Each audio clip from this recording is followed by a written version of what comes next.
Does this Arthur live up to the legend? Let's find out.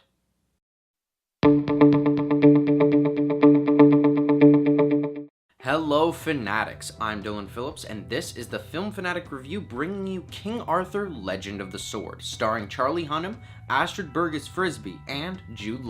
First, we'll tell you our initial thoughts and what the movie is about. Then we'll move on to our spoiler-free likes and dislikes. We'll finish up with some spoiler-heavy thoughts on this film, and our final word.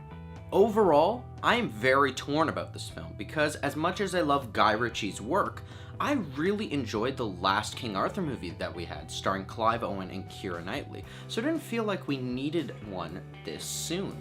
However, I did give it a chance, and as much as I did like a lot of this film, there was quite a few things that I also didn't like. King Arthur Legend of the Sword follows the story of Arthur, a boy who grows up in the slums of the city, who learns of his true lineage and must accept it whether he likes it or not.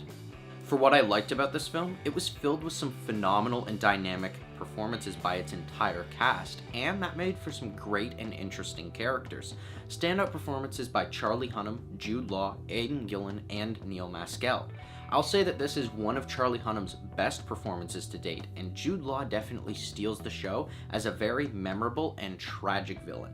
The visuals in this film are absolutely breathtaking, which definitely shows that this film and the filmmakers were more focused on style rather than substance.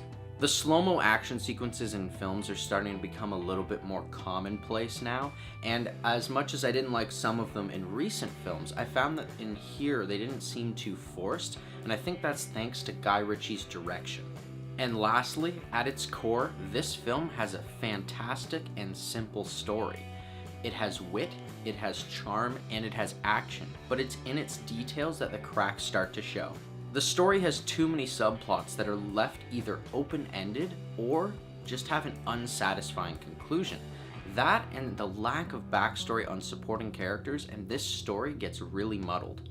Although this film has a lot of great characters, I was really unimpressed with the female ones. It felt like they weren't really dynamic or full-blown characters, and that they were used more as plot devices, if anything.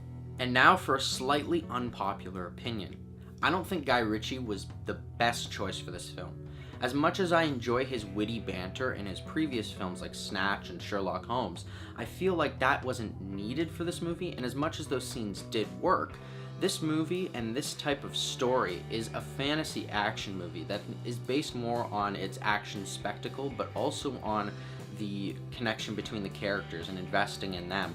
And yes, you did get that with this story, but Guy Ritchie's direction and style is more tell, don't show, whereas in a fantasy movie, you want show, don't tell. And by extension, Ritchie's style did make the editing of the middle part of the film a little bit choppy and jarring, so it became a little bit confusing. I'll explain this more in the spoiler section. And that's where I'll end our spoiler-free thoughts on this film. If you want to hear our final word or rating of this film, pause now and click the link in the description, because now it's time for spoilers. First off, I'm going to quickly mention that I don't think David Beckham did terribly in his minimal acting role in this movie. He was there as a bit part and it worked, and I don't understand why so many people are jumping the gun and just attacking him for his performance. I thought it was pretty good. I was also pretty disappointed at the fact that we were watching a King Arthur movie and yet I didn't see any Lancelot or Galahad, and I expect that those characters were supposed to be more prominent in this 6-film franchise that they were planning, but now I'm not so sure if that's even happening.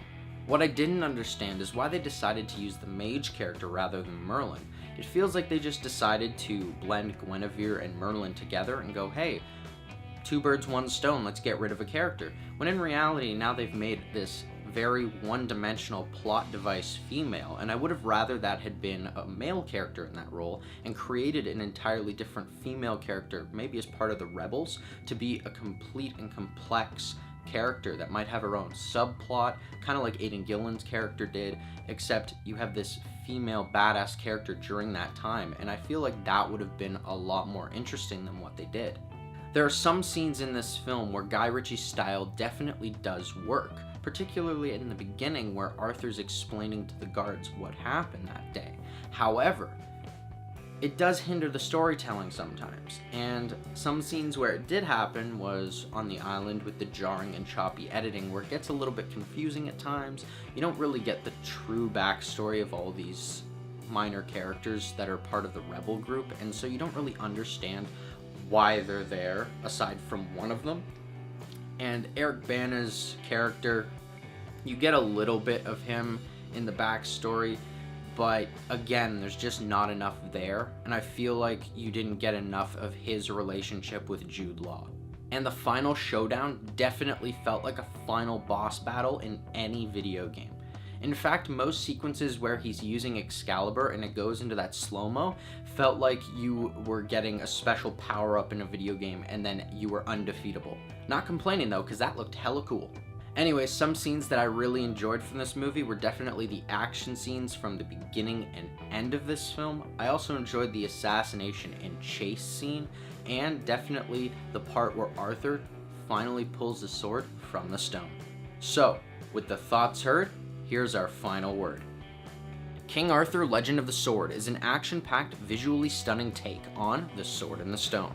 Although it has some great characters and stellar performances, the film doesn't dive enough into the story, and with Guy Ritchie's style, the film's lack of substance becomes a glaring hole at this roundtable. This film had so much potential, and after seeing it, I could definitely see a 6-part film franchise set in the world that they had created. But at the same time, King Arthur is a 3-hour story. Even if it's going to be a 6-part film franchise, the origin story is a 3-hour movie, and they condensed it into 2. And a lot of the stuff that they took out, the story, it was vital to what we needed to see. So I'm gonna give King Arthur: Legend of the Sword a 6. Thanks everybody for watching our review. Are you planning on seeing King Arthur: Legend of the Sword? Or if you've already seen it, do you have something to add? What did you think of how the story was done? Let us know in the comments below. I'm Dylan Phillips, and this has been the Film Fanatic Review. If you liked this video and you want to see more, hit that like button and subscribe to our channel. Check out our latest If You Liked video, where we recommend movies similar to the film Get Out. Don't forget to follow us on our social media. Until next time, Fanatics, keep it real.